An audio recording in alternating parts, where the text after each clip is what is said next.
All sides weigh in on a prisoner swap story that does not appear to be going away. This is Special Report.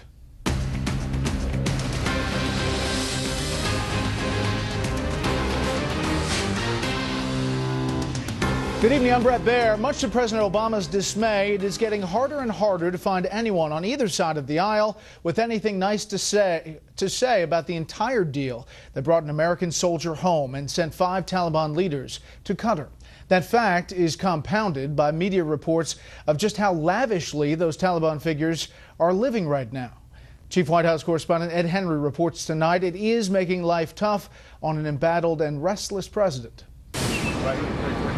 With aides saying he feels stir-crazy cooped up inside the White House, President Obama slipped out of the gates unannounced today without the press pool to grab a cup of tea at Starbucks. The president joking the bear is loose and urging his staff to push late-arriving reporters off the sidewalk. Move them up a little further. Republicans and some Democrats are not backing off from questions about the release of Bowe Bergdahl. The Republican chairman of the House Intelligence Committee, Mike Rogers, questioning whether the president abused his executive power and paid too high a price, giving up 5 Taliban commanders in the prisoner swap. We have made a serious geopolitical mistake. We've empowered the Taliban. The Democratic chair of the Senate Intelligence Committee, Dianne Feinstein, also questioned why the administration failed to secure a broader agreement with the Taliban, which put the White House on defense. Why didn't the president get the Taliban to renounce terrorism, to work again with the Afghan government? I do think that common sense does indicate that because there's an ongoing armed conflict in Afghanistan, that there's an incentive for both sides to try to resolve their differences. Again, whether they can do that remains to be seen. The president tried to shift the focus to an issue that may help rally young voters ahead of the midterms, signing an executive order to try and reduce the burden of student loan debt. Except his education secretary, Arne Duncan, finessed questions about whether the action is constitutional and how much it will cost taxpayers. We actually don't know the cost yet, so obviously we have to go through this regulatory process, so we'll figure that out at the back end. All too familiar to lawmakers who say they only learned about the prisoner swap on the back end and now fear the Taliban commanders will return to the battlefield. These are the people that used to take women into the soccer stadium in Kabul and hang them from the goalposts. Secretary of State John Kerry, however, downplayed the threat to U.S. troops. We are ending our combat role. Our combat role in Afghanistan is over. We're going to have very few, people in that kind of position on occasion. But I honestly, I just think that's a lot of baloney. Though Feinstein, a Democrat, slammed the secretary's explanation. And I heard John Kerry this morning say, don't worry about them in Doha. You can't help but worry about them in Doha. Meanwhile, the commander-in-chief of the VFW has written a letter to the president demanding he show more urgency to secure the release of Marine Sergeant Andrew Tamarisi. Look what our government did to secure the release of Sergeant Bowe Bergdahl. I mean, we broke long-standing policy and negotiated with terrorist organizations. All we're asking for President Obama is make a simple phone call to the Mexican government. Incoming White House Press Secretary Josh Earnest deflected questions. Is the president pressing to get him back or not? This is something that the president is certainly concerned about. But in terms of what specific efforts are underway, I'd refer you to the Department of Defense. Now, at this hour, several top officials from the administration are briefing the entire House about the Bergdahl swap in a classified setting. Republican Whip Kevin McCarthy told Fox today this meeting should have happened before the swap. He's vowing some very tough questions behind closed doors. Brett?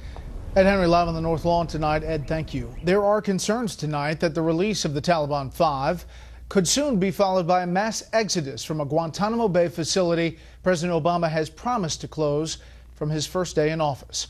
But Chief Intelligence Correspondent Catherine Herridge tells us tonight it is also possible the president's recent move has made his long-term goal tougher to achieve. In one of his first actions as president, Mr. Obama signed an executive order promising to close the Guantanamo detention camps within a year.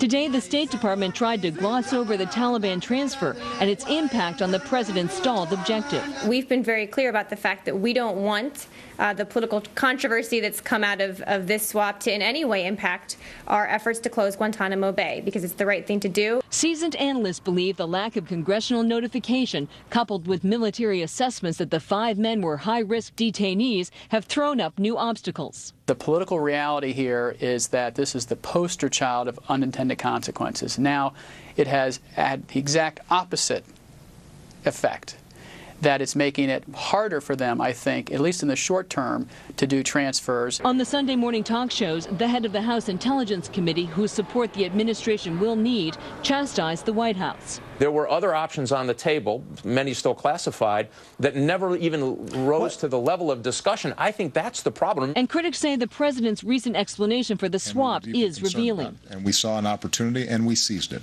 I think he was disclosing more than he intended. But the opportunity was not simply to get Bergdahl back. It was to get the worst Taliban people we had released. Former Attorney General Michael Mukasey says the controversial swap does make sense if it was part of the administration's calculus. They want to present a choice that either we let them go or we bring them here. And that really is not the choice. And bizarre details are coming to light as the administration tries to clear current detainees for transfer. Ghalib al-Bahani, an alleged al-Qaeda member, is now embracing yoga. And Abdul Malik al-Rahabi, an alleged Osama bin Laden bodyguard, wants to run a milk and honey farm. Next week, the 5 9/11 suspects are back in a military court at Guantanamo for pretrial motions. There's no indication how the administration plans to deal with the trial that could begin as early as next year, and where to hold the men if they are convicted. Brett? Catherine, thank you. Hillary Clinton is embarking on what on the surface counts as a publicity tour for her new book, but may also be a dry run for a presidential campaign. Chief Washington correspondent James Rosen tonight with reaction to the rollout and to the book. With the literature of the Obama administration growing rapidly, Hillary Clinton's Hard Choices is not the first, but certainly the most heavily anticipated of the insider books yet to appear, and probably the dullest. Politico's Mike Allen, while crediting a masterful rollout, calls the book a newsless snore, one that will fuel the notion that politics infuses every part of Clinton's life. John Dickerson, political director of CBS News, writing for Slate.com, derided the 635-page tome as a series of safe choices, a low-salt, low-fat, low-calorie offering with vanilla pudding as the dessert. It's been a textbook example of a campaign rollout that actually might work against her, that it might look too careful, too calculated, too cautious. Many political analysts suggested that beyond memorializing her official versions of controversial events, Clinton's memoir will serve as a useful marketing tool for 2016. Anybody who buys the book is a potential voter for her, somebody they can reach out to, they can collect that data. On MSNBC, a commentator whom one might ordinarily assume to be a natural biological ally of Clinton's instead expressed revulsion with her modus operandi. It just seems like deal after deal after deal. It's the Clintons all over the place, using deals to get where they need to go with no message. We came out of the White House not only dead broke, but in debt. In the first of her carefully orchestrated interviews with ABC News anchor Diane Sawyer, Clinton defended her and her husband's unprecedented post-White House earnings, a 2-decade marathon of $200,000 speeches and best-selling books that have netted the former first couple an estimated $100 million in all. And we struggled to, piece together the resources for mortgages, for houses, for Chelsea's education. It was not easy. Asked if she would oblige a call for her testimony from the newly formed House Benghazi Committee, Clinton said we'll see how they conduct themselves. She also sought to distance herself from the pre-attack security decisions that left the U.S. consulate so vulnerable, appearing in the process to blame those shortcomings on underlings. I'm not equipped to sit and look at blueprints to determine where the blast walls need to be. Senate testimony on Benghazi, Clinton stated flatly that she certainly did not know of any reports that contradicted the talking points used by then UN Ambassador Susan Rice in her famous round of Sunday show appearances.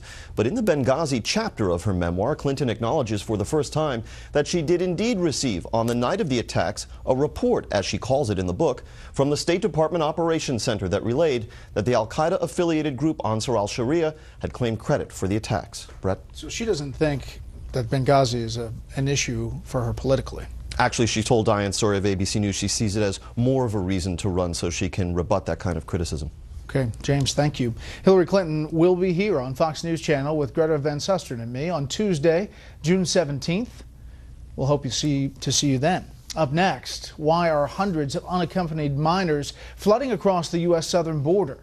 First, here's what some of our Fox affiliates across the country are covering tonight. Fox 29 in Philadelphia with the latest on comedian Tracy Morgan's condition following a deadly accident early Saturday on the New Jersey Turnpike. Morgan is said to be improving, but still critical. One person was killed in that accident. A Walmart truck driver is charged with death by auto and assault by auto.